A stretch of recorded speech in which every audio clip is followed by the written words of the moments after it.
Time to share what we did this week. It's Friday of week 2.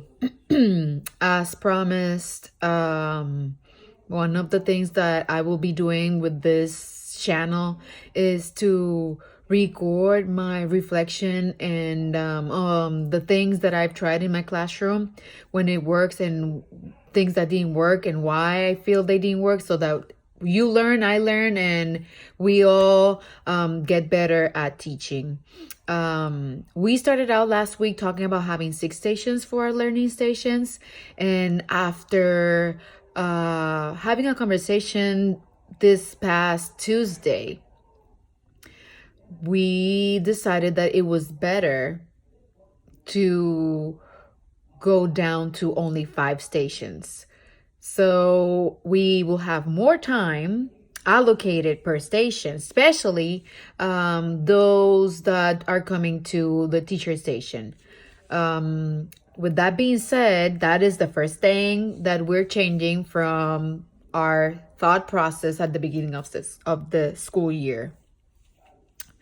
And another thing that I believe it will help to make the rotations run smoother for the kids is to have some kind of instructions, so they go there, and in case they're kind of like don't know what to do or not sure, and you don't want them to waste time, because time is very precious for us right now, you just write out and leave it at the station, so that if they go and they're not sure, there's no time to waste. You just go ahead, grab the instructions, and start back to what you were supposed to be doing. That's another thing I'm hoping I'll be able to implement starting next week. So I'll let you know how that worked or not with the running of the stations whenever we rotate.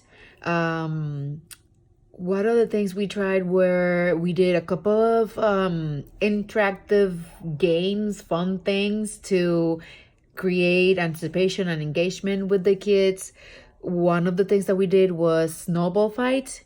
It's super simple, straightforward. You just have pieces of paper. We use recycled paper.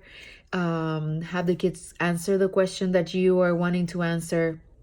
They crumple the paper, you play music, they throw exchange for, I don't know, 30 seconds, 20 seconds. They grab one, they go back to their chairs, they read whatever is written there, and then they have to either agree or disagree with whatever is written in the paper, but they have to add something to the paper. They just cannot say, I agree, and that's it. This can be used as a formative assessment. It's super quick, and they like it because there's music going on in the classroom. And then you again make the ball, you exchange one more time, and you go back to your chairs. Then they get to discuss, and they get to choose one answer per station and share to the whole class. That worked pretty well. You have kids that they won't write anything, but keep in mind that you will keep repeating what is the purpose and what is the expectation. And also, that kid that didn't know absolutely anything now has an idea or the gist of what the question was about and the answers that all the possible answers that he could have thought of to answer the question next time.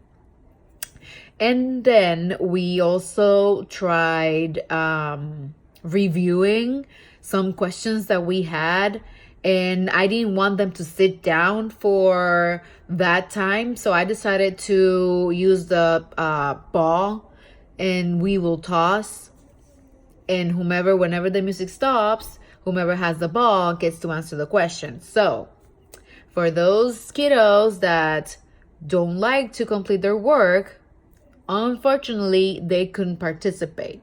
So what we pursue with this is to help those kids and say, hey, if you do your job, you will get to have fun and play with the ball. That went pretty well. Hopefully we will have 100% participation with the tossing of the ball because they're excited, they want to play, but they will work for the game. One last thing that we tried this week, and I was super surprised and I was super excited, and it made my teacher heart happy. We did, at the end of the day today, we had a sentence stem for our for sharing during our writers workshop. And the sentence stem read, I want to write about an inventor that they read about because, and they needed to let us know why they chose that inventor. The thing is that we had, phone a friend, the plastic ones that they hear themselves speak so that they can fix or listen to. And so we used those, and I made it into a game. We selected a person to start, and she will have the phone or he will have the phone. I want to write about so and so because, and then they will say their because, and they will turn and look to somebody else and say, how about you? Like we were having a conversation and exchanging information. At first, some kids were like, oh, I don't want to go, but then everybody got their gist of the activity, and I started recording them. So some people were even like, oh, I would like to write about blah, blah, blah. So that was super fun, and that was a closure of our module.